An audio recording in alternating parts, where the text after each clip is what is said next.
اس دنیا میں آئے انسان کسی نہ کسی معاشرے کا فرد ہے۔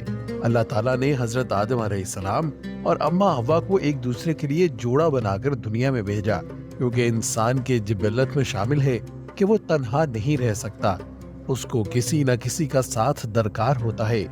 انسانوں کے اس ساتھ کو معاشرہ کہتے ہیں، جو مختلف خیالات اور افکار پر مبنی ہوتا ہے۔ رسول اللہ صلی اللہ علیہ وسلم جب مدینہ تشریف لائے تو وہاں کا معاشرہ مسلمانوں، مشرکوں اور یہودیوں پر مشتمل تھا۔ یہودیوں کا رہن سہن تو ظہور اسلام سے قبل بھی باقی اہل مدینہ کے طرز زندگی سے مختلف تھا، تاہم قلیل تعداد میں موجود مشرکین پر اسلامی معاشرے کا اثر بتدریج غالب آ رہا تھا۔ مہاجرین و انصار رشتہ اسلام سے منسلک ہونے کی وجہ سے ایک ہو چکے تھے، اس لیے ان کی زندگی کا اسلامی معاشرے میں تابع ہونا فطری عمل تھا۔ رسول اللہ صلی اللہ علیہ وسلم نے اسلامی اخوت کے رشتے سے اصحاب کرام میں سے ہر ایک کو ایک دوسرے کا بھائی بنا دیا۔ مہاجرین و انصار کے درمیان یہ بھائی چارہ معاشرتی، تجارتی اور معاشی تعاون سے آگے بڑھا، یہاں تک کہ انصار نے اپنی زمینیں کاشت کرنے کے لیے مہاجرین کے حوالے کر دیں۔ اس حوالے سے رسول اللہ صلی اللہ علیہ وسلم نے فرمایا، جس کسی کے پاس زمین ہو وہ اسے کاشت کرے یا اپنے بھائی کو دے دے۔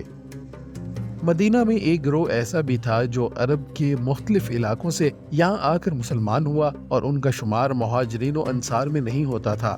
مال و اسباب سے محروم ان اصحاب صفا میں آپ صلی اللہ علیہ وسلم نے خصوصی توجہ فرماتے ہوئے ان کا قیام و طعام کا بندوبست فرمایا۔ مسلمانوں کو پختہ باہمی تعلقات کی بنیاد پر اکٹھا کر کے رسول اللہ صلی اللہ علیہ وسلم نے ایک ایسا اسلامی معاشرہ تشکیل دیا جو کفار کے مقابل سیسا پلائی دیوار ثابت ہوا۔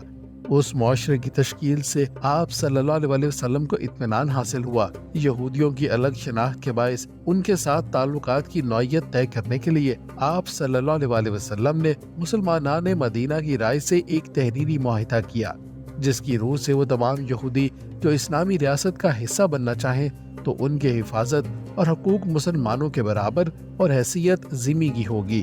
وہ یہودی اسلامی ریاست کے تابع رہتے ہوئے معاملات کا تعین اسلام کے مطابق کریں گے۔